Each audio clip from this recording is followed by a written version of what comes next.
Bonjour à tous et bienvenue sur notre chaîne Apprendre le stoïcisme. Avant de commencer, prenez un instant pour vous abonner si ce n'est pas encore fait. Ici, nous explorons des principes simples et puissants issus du stoïcisme pour mieux gérer vos émotions, vos décisions et votre vie quotidienne. Aujourd'hui, nous allons aborder un sujet essentiel. Comment ne plus douter de vous? Le doute de soi est l'un des freins les plus puissants dans une vie humaine. Il ne fait pas toujours de bruit, il ne se manifeste pas toujours de manière évidente, mais il agit en arrière-plan. Il ralentit vos décisions, il influence vos choix, il vous pousse à éviter certaines actions, et parfois même il vous empêche d'avancer. Et le plus important à comprendre, c'est que le doute de soi n'est pas une vérité sur vous. Ce n'est pas une preuve que vous êtes incapable. C'est un processus mental automatique, construit à partir de la peur, de l'expérience passée et de l'interprétation que vous faites des situations. En réalité, vous ne doutez pas de vous-même de manière objective. Vous doutez de vos pensées sur vous-même. Cette distinction est fondamentale. Dans la majorité des cas, le doute apparaît dans des moments précis, avant une décision importante, avant une prise de parole, avant une action risquée ou simplement face à l'incertitude. À ce moment-là, votre esprit commence à générer des scénarios négatifs. Il anticipe l'échec, le jugement des autres, ou encore les conséquences possibles d'une erreur. Et progressivement, vous ne réagissez plus à la réalité, mais à un scénario mental. Le stoïcisme propose ici une première clé essentielle, revenir à une observation objective de votre esprit. Cela signifie que vous devez apprendre à remarquer vos pensées sans les considérer immédiatement comme des vérités. Par exemple, lorsqu'une pensée comme « je ne suis pas capable » apparaît, il ne s'agit pas de la combattre ni de la fuir. Il s'agit de la reconnaître pour ce qu'elle est, une pensée, et non un fait. Vous pouvez alors créer une distance intérieure en reformulant mentalement « je remarque que j'ai la pensée que je ne suis pas capable ». Ce simple changement transforme profondément votre relation à votre esprit. Au lieu d'être identifié à votre doute, vous devenez celui qui observe le doute. Et cette nuance est essentielle, car tant que vous êtes fusionné avec vos pensées, elles contrôlent vos réactions. Mais dès que vous en prenez conscience, vous commencez à reprendre du pouvoir sur votre manière de réagir. Le doute de soi ne disparaît donc pas en le supprimant, mais en changeant votre position intérieure face à lui. Il devient un phénomène mental parmi d'autres, et non plus une vérité dominante. Un autre point important à comprendre est que le doute est souvent amplifié par trois mécanismes principaux. Le premier est la peur de l'échec. Votre esprit cherche à vous protéger en anticipant les risques, mais il exagère souvent ces risques. Le deuxième est la peur du jugement. Vous imaginez le regard des autres, leur opinion, leur réaction, et cela influence votre perception de vous-même. Le troisième est la comparaison constante. Vous vous comparez à des personnes dont vous ne voyez qu'une partie de la réalité, ce qui crée une perception faussée de votre propre valeur. Ces trois mécanismes ne sont pas des vérités. Ce sont des filtres mentaux. Et tant que vous les prenez pour des réalités objectives, ils continuent d'alimenter le doute. Le stoïcisme vous invite donc à commencer par une chose simple mais fondamentale. Ne plus croire automatiquement ce que votre esprit vous raconte. Une fois que vous commencez à prendre de la distance avec vos pensées, une nouvelle difficulté apparaît. Votre dialogue intérieur. Même en comprenant intellectuellement que vos pensées ne sont pas toujours fiables, elles continuent de se manifester avec force, surtout dans les moments de stress, de décision ou d'incertitude. Et si vous ne changez pas la manière dont vous répondez à ce dialogue intérieur, le doute continue d'exister en arrière-plan. Votre esprit fonctionne en permanence comme une voix interne qui commente ce que vous faites. Parfois, cette voix encourage, mais très souvent, elle critique, anticipe les problèmes ou remet en question vos capacités. Elle peut vous dire « vous n'êtes pas prêt, vous allez échouer » ou encore « ce n'est pas une bonne idée ». Le problème n'est pas que cette voix existe. Le problème, c'est que vous la prenez trop souvent pour une vérité. Le stoïcisme vous propose ici un changement fondamental. Observez votre dialogue intérieur au lieu de le subir. Concrètement, cela signifie que vous apprenez à identifier le ton et la nature de vos pensées. S'agit-il d'une analyse rationnelle ou d'une réaction émotionnelle ? S'agit-il d'un fait ou d'une interprétation? S'agit-il d'une information utile ou d'une peur déguisée? Par exemple, si votre esprit vous dit « vous allez échouer », il ne s'agit pas d'une prédiction fiable. Il s'agit d'une projection mentale basée sur l'incertitude et la peur. Tant que vous traitez cette phrase comme une vérité, elle influence vos actions. Mais dès que vous la reconnaissez comme une simple pensée, elle perd une grande partie de son pouvoir. Une technique stoïcienne essentielle consiste à reformuler vos pensées de manière plus objective. Au lieu de dire intérieurement « je ne suis pas capable », vous apprenez à dire « je remarque que j'ai la pensée que je ne suis pas capable ». Ce changement peut sembler subtil, mais il est extrêmement puissant.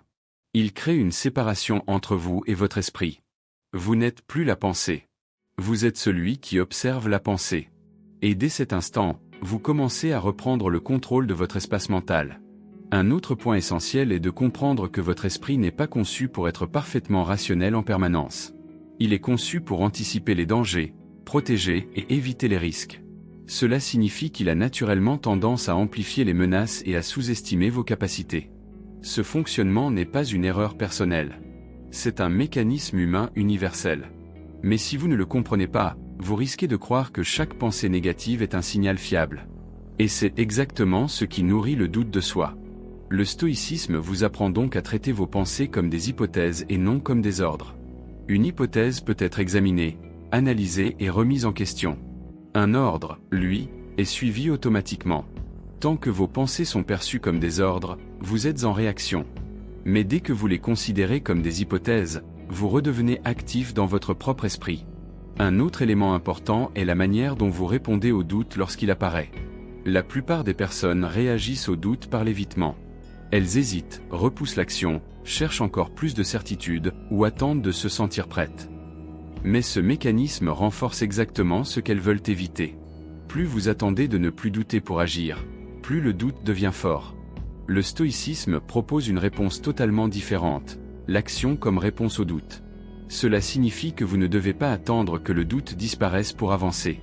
Vous devez avancer malgré sa présence. Chaque action réalisée en présence du doute envoie un message puissant à votre esprit. Vous n'avez pas besoin de certitude totale pour agir. Et ce message, répété suffisamment de fois, commence à reprogrammer votre relation au doute. Un autre outil consiste à transformer votre langage intérieur. Au lieu d'utiliser des phrases absolues comme « je vais échouer » ou « je ne peux pas le faire », vous apprenez à reformuler de manière plus juste et ouverte.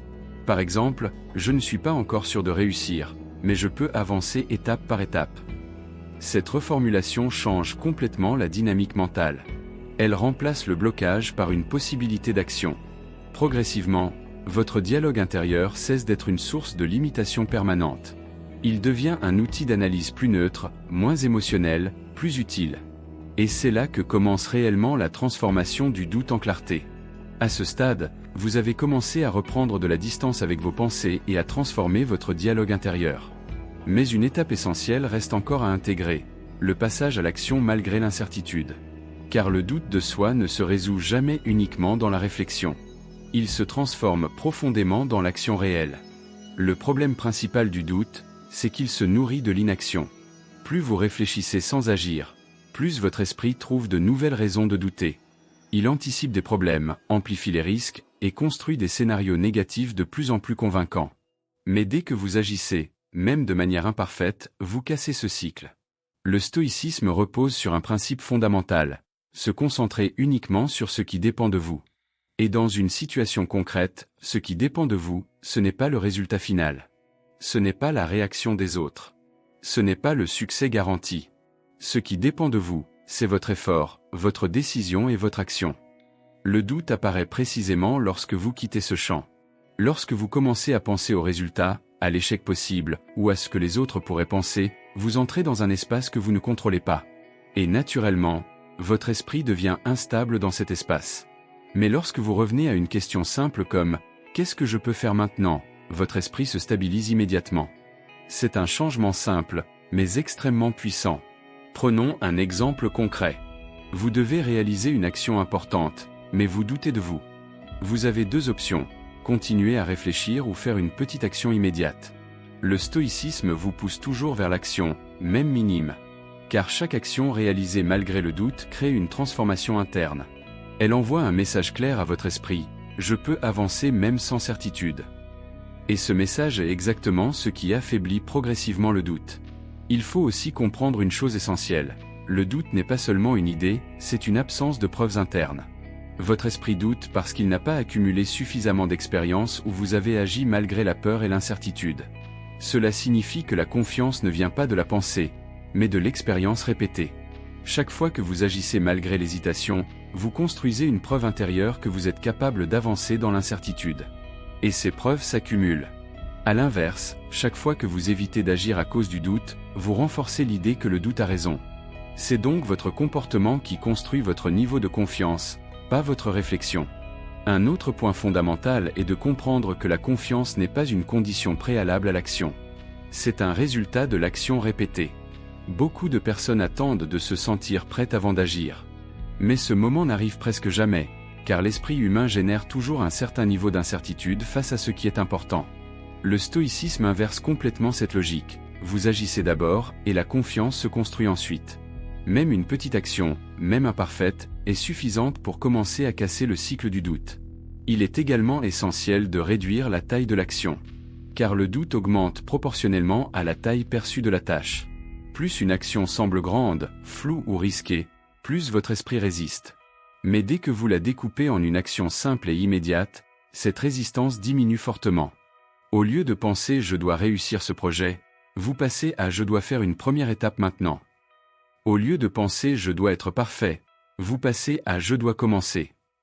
Et ce simple déplacement change complètement votre état mental. Le doute se nourrit de la grandeur abstraite. L'action se nourrit du concret. Et tant que vous restez dans le concret, vous reprenez progressivement le contrôle.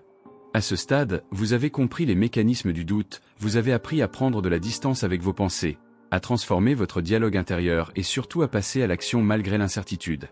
Mais il reste une étape essentielle pour que cette transformation soit durable, l'ancrage dans votre identité et votre manière d'être au quotidien. Car le véritable objectif n'est pas simplement de moins douter de vous ponctuellement. L'objectif est que votre esprit cesse progressivement de fonctionner autour du doute comme centre de gravité. Tant que vous vous définissez comme quelqu'un qui doute, chaque situation importante réactivera ce schéma.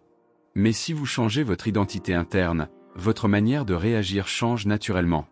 Le stoïcisme ne cherche pas à créer une personne sans émotion ou sans hésitation. Il cherche à créer une personne stable, consciente et orientée vers l'action juste, indépendamment de son état mental du moment. Et cette stabilité se construit par la répétition.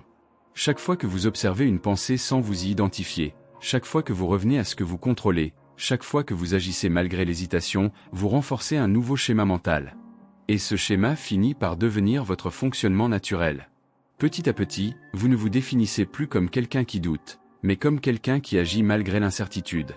Et cette différence est fondamentale. Car le doute peut encore apparaître, mais il ne dirige plus vos décisions. Il devient un signal secondaire, non une autorité. Vous commencez à développer une forme de stabilité intérieure. Vous pouvez ressentir de l'incertitude, mais continuer à avancer. Vous pouvez ressentir du stress, mais rester cohérent. Vous pouvez ressentir des hésitations, mais agir selon ce que vous jugez juste. C'est exactement là que naît une véritable confiance en soi, non pas une confiance émotionnelle, mais une confiance basée sur l'action répétée et la preuve intérieure. Avec le temps, vous remarquerez un changement subtil mais profond. Les situations qui vous semblaient lourdes ou paralysantes deviennent plus neutres. Non pas parce qu'elles sont devenues faciles, mais parce que vous avez cessé de leur donner le pouvoir de décider pour vous. Vous passez d'un mode réactif à un mode actif. Et dans ce mode actif, vous n'avez plus besoin d'attendre d'être certain pour avancer. Vous avancez, vous ajustez, vous apprenez. C'est ainsi que se construit une véritable autonomie mentale. Un point important à retenir est que vous n'avez pas besoin d'éliminer totalement le doute. Même les personnes les plus solides mentalement ressentent parfois de l'incertitude. La différence, c'est qu'elles n'en font pas une barrière. Le doute devient une sensation passagère, pas une direction. Et cela change tout. Enfin, la clé de tout ce processus est simple, observer, revenir à ce qui dépend de vous, et agir. Répétez jour après jour, ce cycle transforme votre rapport à vous-même, à vos pensées et à vos décisions. Vous ne devenez pas quelqu'un qui n'a plus de doute. Vous devenez quelqu'un qui n'en est plus prisonnier. Et c'est précisément cela, la véritable confiance en soi. Si cette vidéo vous a aidé, vous pouvez vous abonner à la chaîne pour continuer à développer une mentalité plus stable, plus claire et plus forte. Et si vous le souhaitez, vous pouvez partager en commentaire les situations dans lesquelles vous doutez le plus de vous-même. Cela pourra inspirer de futures vidéos et aider d'autres personnes dans la même situation.